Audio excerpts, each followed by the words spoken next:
Friends, ano ba tong tatlong goals ng pag-i-invest ng pera natin? No? What I mean here is different approaches, okay? When it comes to pag-i-invest, okay? So, itong tatlong approaches na to mga friends, okay?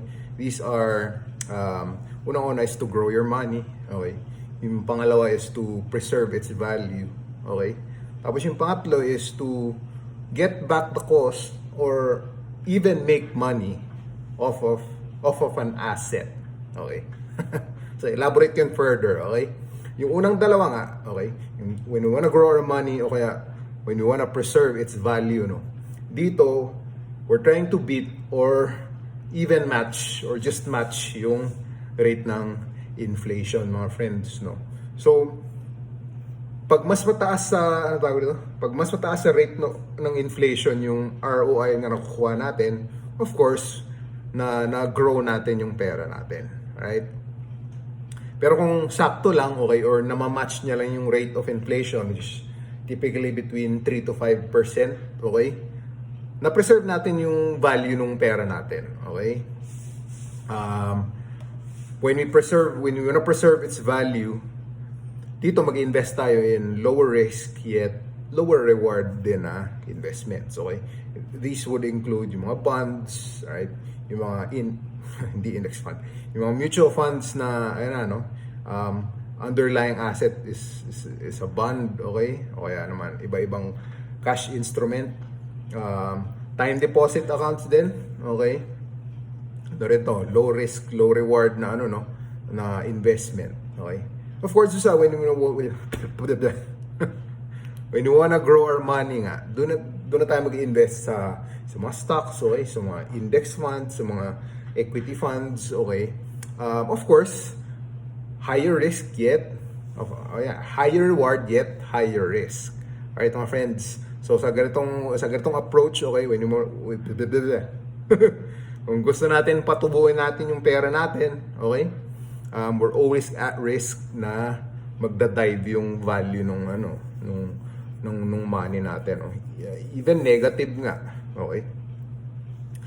Now, doon naman tayo sa pangatlong approach sa pag-invest na where we wanna get back the cost or even make money off of an asset, right? So typically itong ginagawa pag bibili ka ng bahay, i-finance mo or even sasakyan, okay? Tapos kung yung total income mo, okay, from that house or car is greater than yung binabayaran mo sa bangko, okay, you've made money, okay? Ito rin yung yung approach when mag-invest tayo sa insurance, particularly on an endowment plan, okay? Nabubulol na ako ang dami beses na. Alright? Kung mag-invest tayo in an endowment plan, okay, over time nare-retrieve natin yung cost ng insurance coverage, okay? While still having insurance coverage, okay? Sa endowment plan, typically, mag-invest or magbayad muna tayo for a certain number of years. Tapos for the succeeding years after that, dahan-dahan nating makukuha yung cost of our insurance coverage. Alright? So, yung pangatlong paraan, medyo medyo complicated kasi now meron tayong asset, okay? Tapos of course, may gastos din yung pag-maintain ng asset, right? So, if we're not able to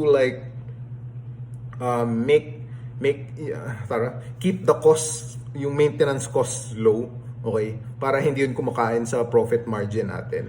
Doon na yung challenge, right? Kasi, halimbawa, pag rent ng bahay, hindi naman natin alam, masusunog ba yung bahay or sisirain ng tenant. Yung mga ganong concern, di ba? So, yeah, medyo advanced na yun, okay? Pero it's a proven way to invest. Okay, my friends? So, yun lang. Yun yung tatlong approaches, no? Yun yung tatlong targets or goals ng pag-invest ng pera natin. Alright, my friends? Thank you for watching, no? Okay? I hope may na-learn kayo, okay? Subscribe o kaya follow my page, no? Insta, FB, TikTok, and YouTube. Alright, my friends? So yun lang. Thank you for watching and sa susunod ulit